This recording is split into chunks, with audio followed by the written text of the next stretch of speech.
there. So I'm making this video to give a fairly quick and simple, well, a potentially quick and a potentially fairly simple message. And it's about psychiatry. And specifically it's about involuntary psychiatry and coercive psychiatry and forceful psychiatry. And my message about that is that it should be outlawed and that it's an injustice. It sort of does baffle me. You know, I'm almost 30 years old, and I find it unfortunate and a bit baffling why I was born into a society where coercive psychiatry is a normal and accepted thing. I feel a little bit like,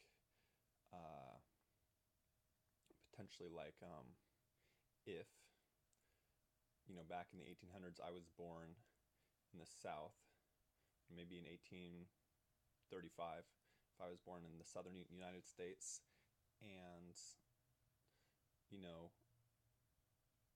lived somewhere where chattel slavery was fairly well accepted and established, and for some reason, and in this case it's through my education.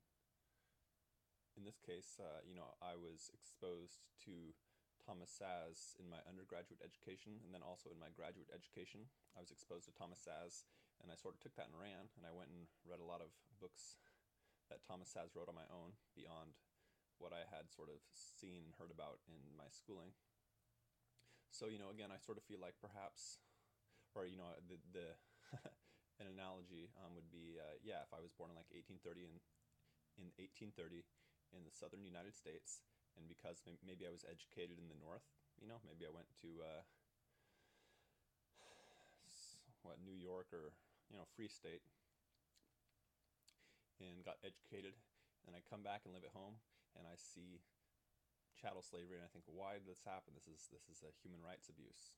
And now here I am in the year 2013, and there's various hospitals that I live that have locked units where people who are deemed to be a danger to themselves or others are forcibly locked up and coerced into, either well, they aren't, you can't, seldom are, sometimes they're forcibly treated. Technically you're not supposed to be forcibly treated unless there's like an actual immediate danger. But even then, if somebody is breaking the law, they should be prosecuted. And if somebody is not breaking a law, they should be free, to have all their civil rights. And that's not the case for people, diagnosed with mental disorders and who've been hospitalized. So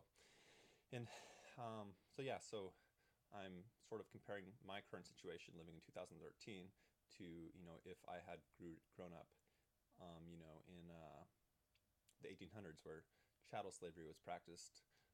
You can call what is happening today psychiatric slavery, because again, it's somewhat analogous to slavery.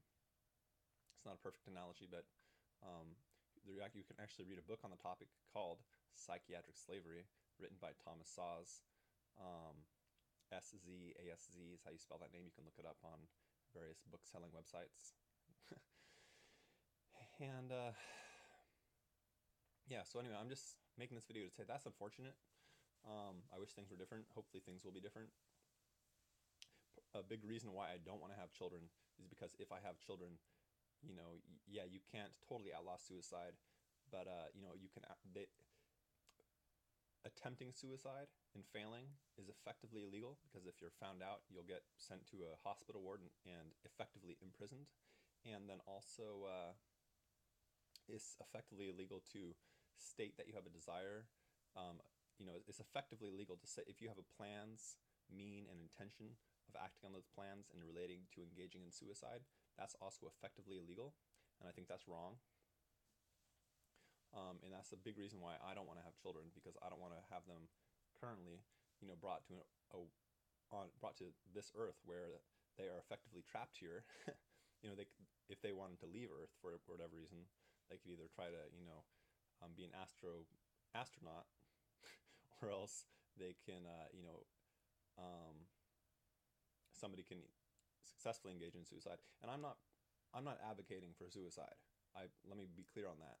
I think it's, quite possibly an immoral thing to even do a lot of times. But again, I think adults should have the right to engage in it if they want to.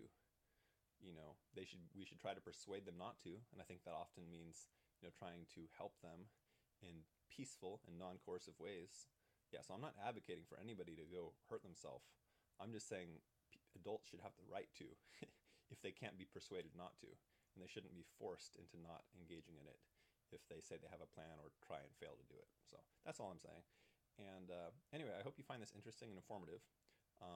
Thomas Szasz has written like 35 books, and I encourage you to read them. Anyway, I'll stop it there. So thanks for watching.